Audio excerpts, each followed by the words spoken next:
जय श्री राधा। बहुत सारे जातकों का एक प्रश्न है।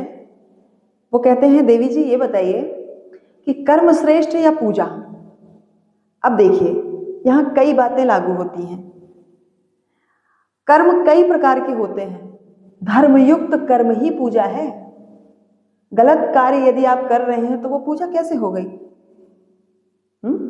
नहीं, धर्मयुक्त कर्म ही पूजा है।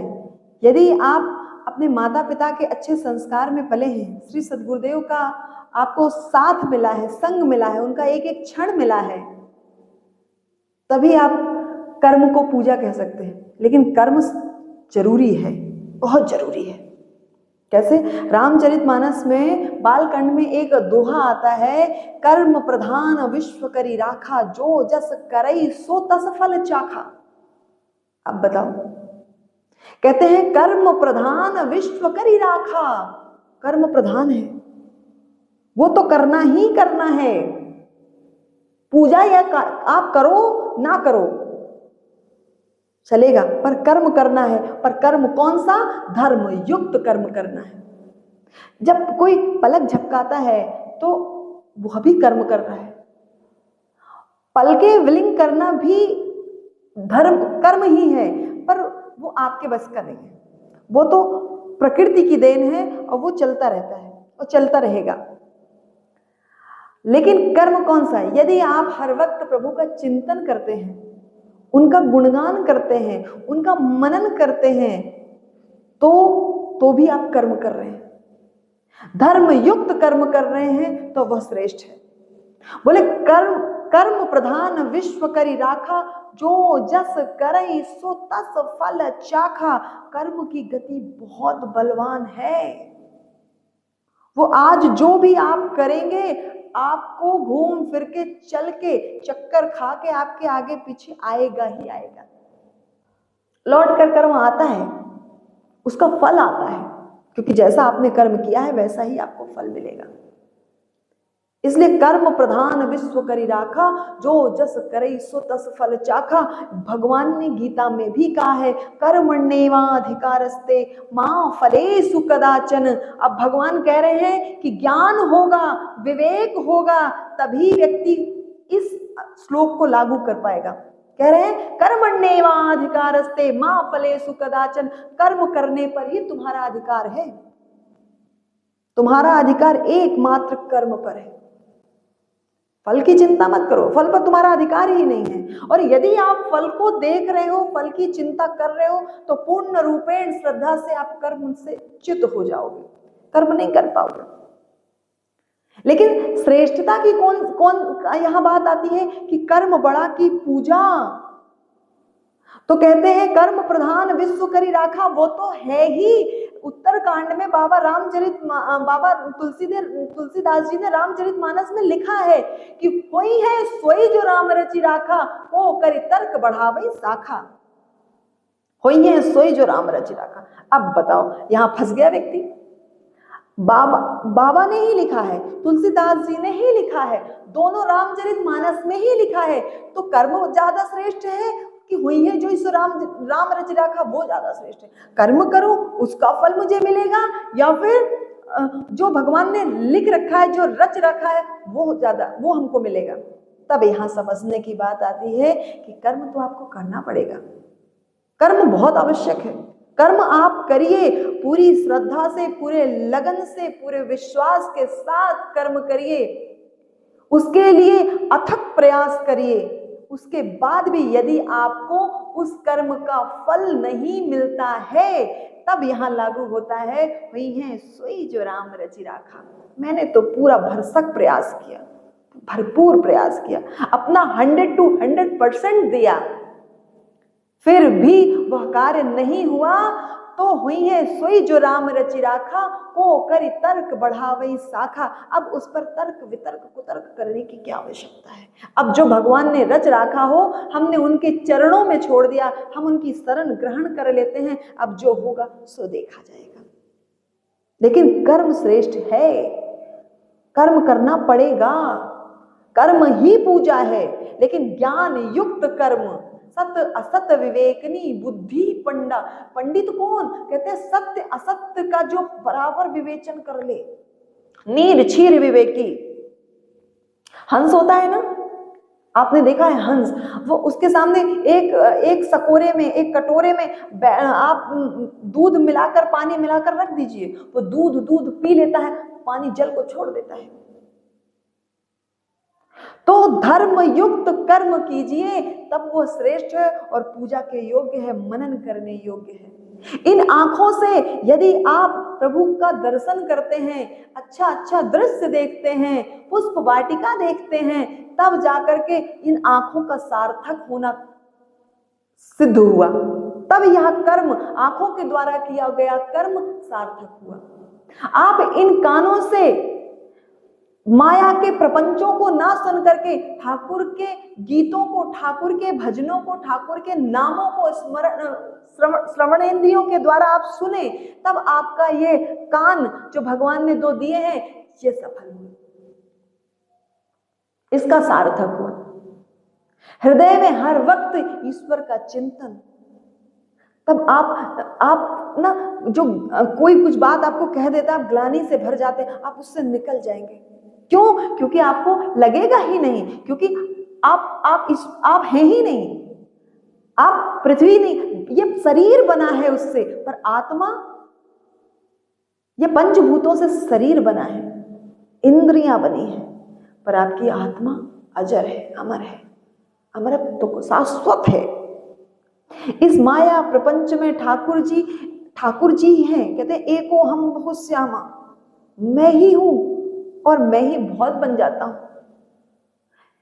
मैं बना देता हूं नहीं, मैं ही हूं और मैं ही बहुत बन जाता हूं। एको हम बहुत श्यामा। भगवान ने कहा एकाकी ना रमते, जब एकाकी रमण करते करते मैं थक जाता हूं, तो मैं ही सृष्टि का सृजन करता हूं, मैं ही पालन करता हूं, मैं ही तमोगुण से युक्त रुद्र का रूप लेकर संहरण करता हूं, लय कर लेता हूं।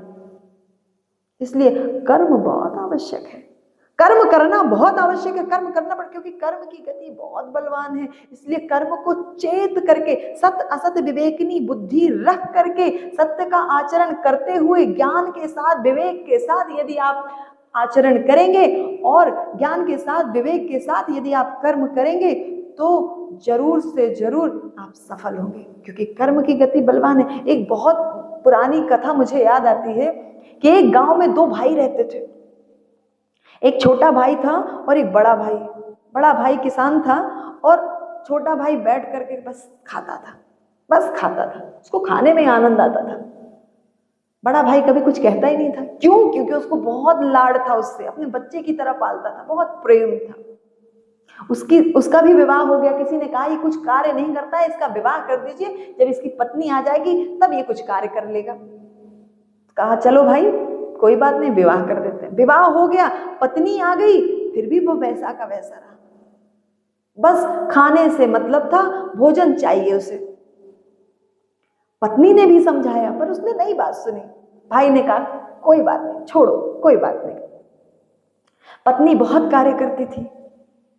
एक समय जब काल की गति चलती गई, जब काल की गति चलती गई, तो दोनों भाई, सबकी मृत्यु होती है, सबका प्राणांत होता है, उनका भी प्राणांत हुआ।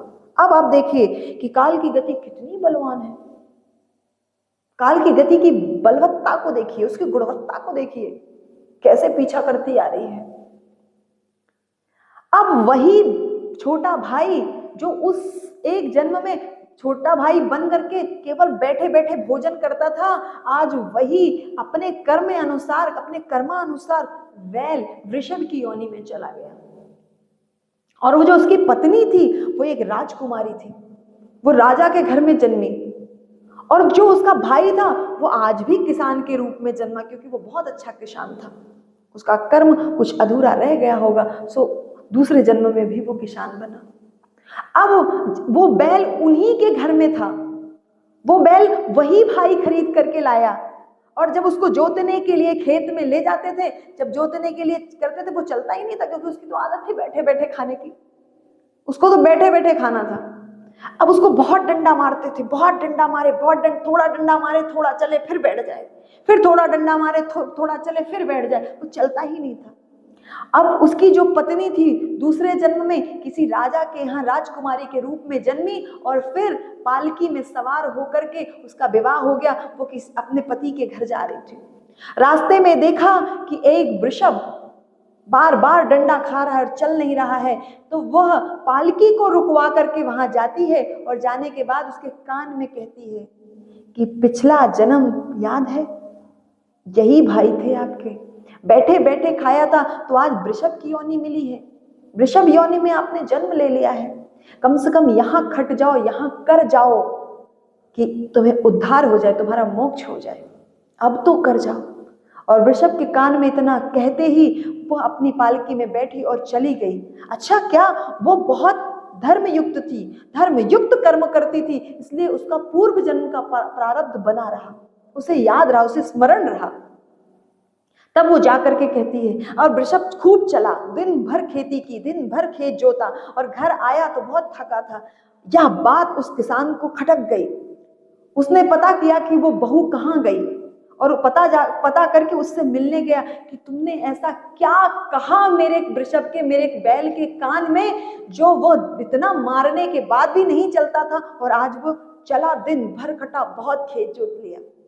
क्या कहा? तब उसने पूर्व जन्म का वृत्तांत कह सुनाया कि यह वृषभ आपका पूर्व जन्म का भाई है, आप पहले भी किसान थे, आज भी किसान है, उस समय भी आप उससे बहुत लाड करते थे और वो बैठे बैठे खाता था, आप कुछ नहीं कहते थे, तो उस कर्म का दंड आज वो भोग रहा है, वृषभ योनि में जन्म लिया। यही बात मैंने उसके कान में कही कि अब तो जाग जाओ, इस जन्म को भोग लो ताकि आपका मोक्ष हो जाए।